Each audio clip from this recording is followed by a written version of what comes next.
ఆదిలాబాద్ జిల్లా ఇంద్రవెల్లిలో ఇంద్రదేవతకు పూజలు చేశారు ఆదివాసీలు. చైత్ర మాసంలో అమ్మవారికి నైవేద్యం సమర్పించి మొక్కులు చెల్లించుకున్నారు.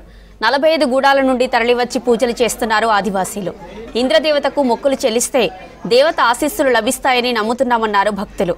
పాడి పంటలు బాగుంటాయని చెబుతున్నారు. ఏండ్లుగా వస్తున్న ఆచారాలు పాటిస్తున్నామని తెలిపారు గిరిజనులు.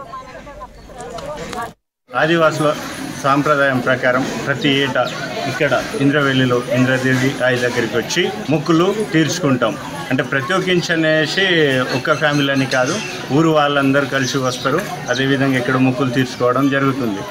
అంటే దీని వెనుక ఉన్న ముఖ్య ఉద్దేశం ఏంటంటే తరతరాలుగా వస్తున్న మన ఆచార సాంప్రదాయాలను పాటిస్తూ రాబో తరాలకు అందించడానికి, అదేవిధంగా పాడి పశువులు పంట పిల్ల జల్ల ఊర్లో అందరూ బాగుండాలనే ముఖ్య ఉద్దేశంతో ఇక్కడికి వచ్చి ప్రతి ఏటా మొక్కులు చెల్లిస్తాం.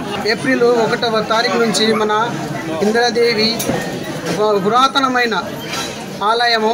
దీనికి మన సవచాలిస్ అంటే 145 గ్రామాలు నుంచి మన ఇంద్రదేవి మందిరంలో చైత్ర మాసానే పూజ వంశపరంగా వస్తున్నది. ఎందుకంటే మొక్కులు చల్లగా ఉండాలి, కొడుకులు బిడ్డలు అందరు మంచిగా ఉండాలని, పంటలు పొలాలు మంచిగా ఉండాలని మొక్కుకొని వాళ్ళు గ్రామం నుంచి తరలి పూజ చేయడానికి వస్తారు. ప్రభుత్వము నీటి వసతి, మృగదూడలు, టీన్ షెడ్లు వచ్చే భక్తులకు సౌకర్యం చేయగలరని నా యొక్క మనవి.